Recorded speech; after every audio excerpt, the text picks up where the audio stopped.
Pa da, 1 sat, nič još nema. Bok, ja sam Jelena. Nalazimo se ovdje u Vrbovcu kako bismo započeli poduzetničku priču moje okoline. Ej, Bok! Što da ti kažem, fotoaparat se punio i kak znaš kak to ide? Što ti fotoaparat? A žena svijalo? Bok, ja sam Žaklina i tu sam s Jelenom da predstavljam poduzetništvo naše okoline.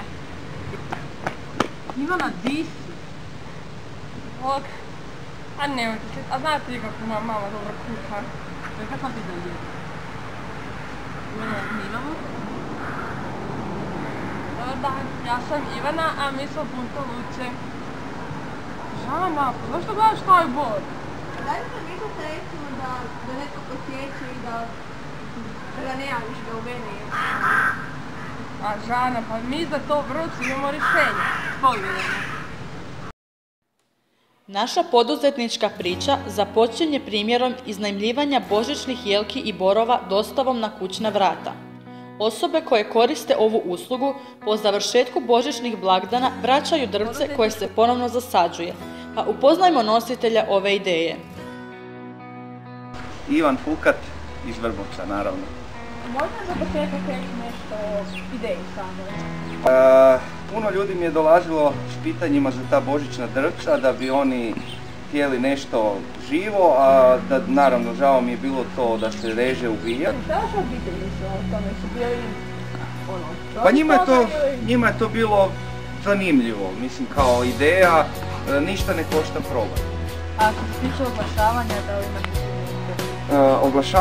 Oglašavanje je bilo toliko malo da je živo čudo da je to uopće uspjelo. Postavili smo na Facebook jedan jedini post i to se preko noći raširilo munjevito. Mi smo na telefonu odgovarali na upite, to je mobitel mi se raspostao. Ivana, dobro si to čizno, baš sam napravila Pa pripremila sam se za udrugu Nada. Udruga za terapijsko i rekreacijsko jahanje Nada Vrbovec je humanitarna neprofitna organizacija čiji se rad financira donacijama organa državne i lokalne uprave, tvrtki i pojedinaca. Svrha udruge je unapređenje zdravlja i kvalitete življenja osoba s posebnim potrebama, ali i zdravih osoba kojima sudjelovanje u radu udruge pruža zadovoljstvo.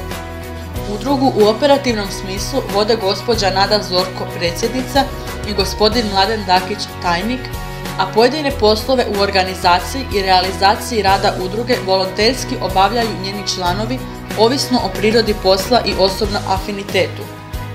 Djeca s posebnim potrebama dolaze na terapijsko jahanje na imanje gospođe Zorko već od 2002. godine, a udruga je formalno ustrojena i registrirana 2006. godine.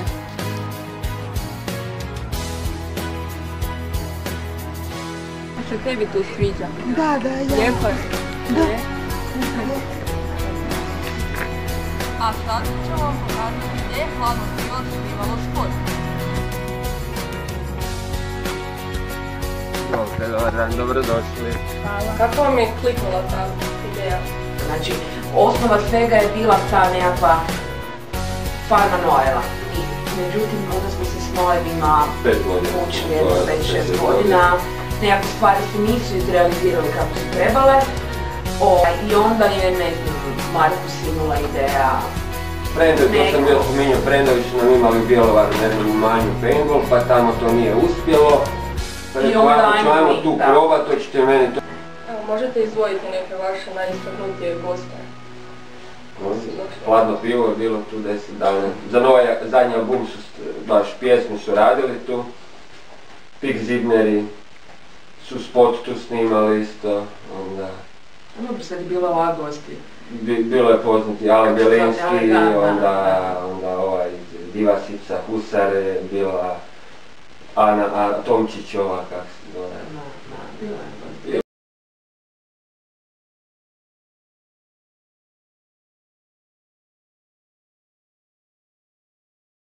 Jeste li spremni za poslovni izazov s nama?